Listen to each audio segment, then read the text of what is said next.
Hello everyone, आप सभी कैसे हैं? मैं आशा करता हूं आप सभी खुश होंगे।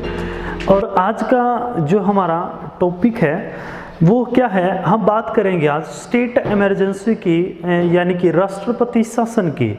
इससे पहले हमने जो बात की थी वो की थी इस नेशनल इमरजेंसी की, और हमने 3 उसके कारण जाने थे। 3 वजह से ही नेशनल इमरजेंसी लगाई जा सकती है, और भारत में 3 ही बार नेशनल इमरजेंसी अब तक लगाई गई है। तो इसमें हम जानेंगे कि जो स्टेट इमरजेंसी है, जिसे हम राष्ट्रपति शासन के भी नाम से जानते हैं, वो कैसे लगाई जाती है, उसके लगाने का जो टाइम पीरियड है, लगने के बाद जो टाइम पीरियड है वो कितना होता है, और इसके बाद में जो हमारे फंडामेंटल राइट हैं उन पर क्या प्रभाव पड़ता है। तो हम क्विकली जान लेते हैं इसके बारे में। हम बात करते हैं स्टेट इमरजेंसी की, हमारी बात हो रही है तो इसका जो हमारा भाग 18 है और 356 आर्टिकल 356 के अंदर ये दिया गया है कि जो भारत में जो संविधान है, भारतीय संविधान के अंदर 356 क्या बात करता है, स्टेट इमरजेंसी के बारे में बात करता है। स्टेट इमरजेंसी की जो बात होती है तो स्टेट इमरजेंसी लगाई जाती है राष्ट्रपति द्वारा लगाई जा सकती है। राष्ट्रपति द्वारा कैसे लगाई जा सकती है, हम जान लेते हैं। गवर्नर, राज्यपाल, ठीक है, हमने राष्ट्रपति, अगर गवर्नर रिपोर्ट भेजे किसके पास, राष्ट्रपति के पास, कि जो स्टेट के अंदर जो भी व्यवस्था है वो सुचारू रूप से नहीं चल रही है, कॉन्स्टिट्यूशन के अनुसार नहीं चल रही है, तो इस वजह से जो हमारे राष्ट्रपति हैं 356 के तहत स्टेट इमरजेंसी डिक्लेयर कर सकते हैं। दूसरा रीजन क्या है, दूसरा कारण है जो इमरजेंसी लगाने का कारण है, अगर राष्ट्रपति को ये महसूस होता है, अगर राष्ट्रपति को और किसी रीजन से ये महसूस होता है जो स्टेट है, स्टेट की जो गवर्नमेंट है वो कॉन्स्टिट्यूशन के अकॉर्डिंग काम नहीं कर रही है, तो राष्ट्रपति क्या कर सकता है, स्टेट इमरजेंसी डिक्लेयर कर सकता है। तीसरा जो रीजन है ये आर्टिकल 365, आर्टिकल 365, आर्टिकल 365 ये कहता है, इसमें अंदर कहा गया है जो सेंटर है, सेंटर और स्टेट के बीच में रिलेशन जो है, यानी कि जो सेंटर की बात स्टेट मानेगा, सेंटर जो है सेंटर की बात स्टेट मानने के लिए बाध्य होगा, यानी उसकी जो भी है उसके रूल को फॉलो करेगा। अगर सेंटर को ये बात लगती है कि आर्टिकल 365 के तहत जो स्टेट गवर्नमेंट है वो उसकी बातों को नहीं फॉलो कर रही है, तो भी स्टेट इमरजेंसी 356 के तहत डिक्लेयर की जा सकती है। तो अब हम जान लेते हैं क्या ड्यूटी है, कैसे सेंट्रल गवर्नमेंट की क्या ड्यूटी बनती है। सेंट्रल जो गवर्नमेंट है 355 के तहत सेंट्रल गवर्नमेंट की ये ड्यूटी बनती है कि स्टेट की बाहरी आक्रमण, स्टेट की सुरक्षा, बाहरी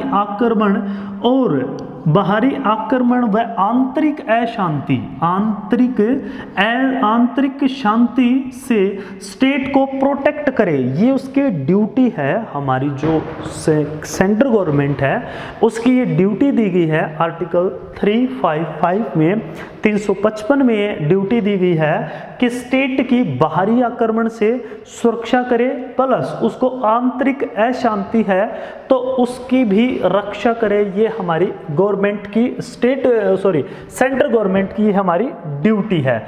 अब हम जान लेते हैं किस प्रकार, कितने टाइम पीरियड के लिए स्टेट इमरजेंसी लगाई जा सकती है।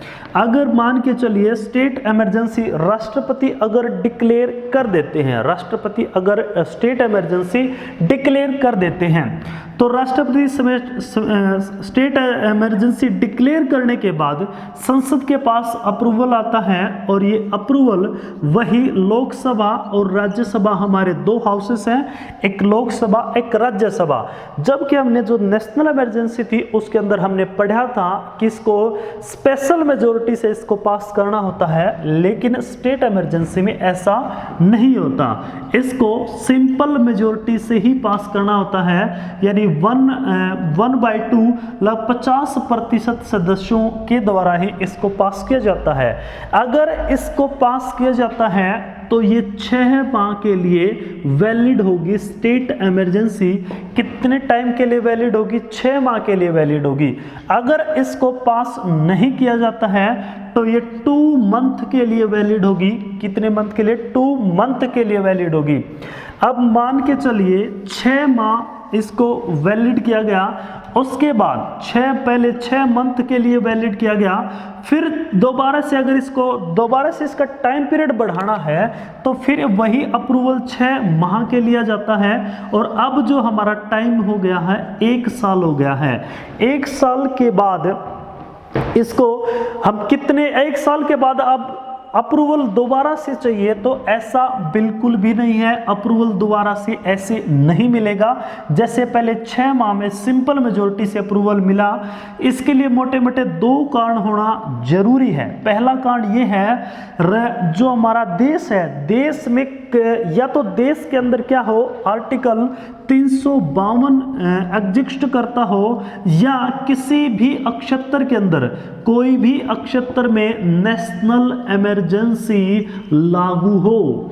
आई रिपीट, अगर 1 साल के बाद स्टेट इमरजेंसी को आगे बढ़ाना है तो भारत में कहीं न कहीं या तो किसी विशेष क्षेत्र में नेशनल इमरजेंसी लगाई गई हो, या आर्टिकल 352 भारत के अंदर काम करता हो, आर्टिकल 352 नेशनल इमरजेंसी लगाई गई हो। फिर हम दूसरा कारण जान लेते हैं। दूसरा कारण होता है इलेक्शन कमीशन। इलेक्शन कमीशन ये बात कह दे या कोई ऐसा रीजन दे कि उस स्टेट के अंदर इलेक्शन कराने अभी संभव नहीं है, लेजिस्लेटिव असेंबली के इलेक्शन कराने अभी संभव नहीं है, तो इन 2 रीजन के बाद ही 1 साल के बाद अप्रूवल दिया जा सकता है। और अधिकतम अगर हम बात करते हैं, अधिकतम कितने वर्ष तक स्टेट इमरजेंसी लागू की जा सकती है? अधिकतम 3 साल तक स्टेट इमरजेंसी लागू की जा सकती है, जबकि जो नेशनल इमरजेंसी थी वो इनफाइनाइट टाइम तक लागू की जा सकती है, उसका कोई टाइम पीरियड नहीं था। आइए अब हम बात करते हैं जो हमारी स्टेट इमरजेंसी है वो लागू होने के बाद जो हमारे फंडामेंटल राइट्स हैं उन पर क्या इफेक्ट पड़ता है, क्या प्रभाव आप पड़ता है। तो जो हमारे फंडामेंटल राइट हैं, जो हमारे मौलिक अधिकार हैं, इन मौलिक अधिकारों पर स्टेट इमरजेंसी का कोई भी प्रभाव नहीं होता है। ये किसी भी तरह से इफेक्ट नहीं करती है स्टेट इमरजेंसी, यानी कि हम किसी भी कोर्ट के अंदर इनको चैलेंज कर सकते हैं अगर हमारे फंडामेंटल राइट्स का उल्लंघन होता है तो।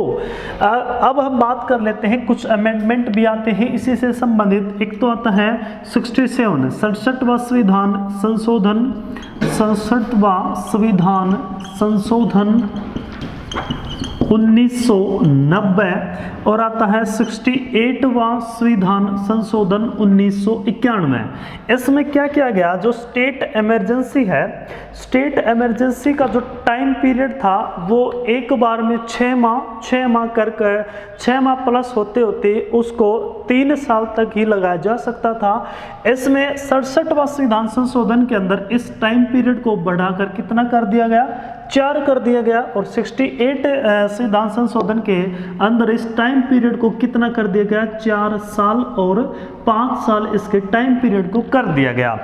इसके बाद हम जानते हैं कि जब स्टेट इमरजेंसी लागू की जाती है तो स्टेट इमरजेंसी लागू होने के बाद जो वहाँ की लेजिस्लेटिव असेंबली है उस पर क्या असर आता है, वो उसका जो वो प्रभावित होती है, और उसके जो लॉ एंड ड्यूटी की जो कार्य है वो हमारा संसद कार्य करता है। उसके लिए जो भी कानून बनाए जाते हैं वो संसद के माध्यम से ही संचालन होता है।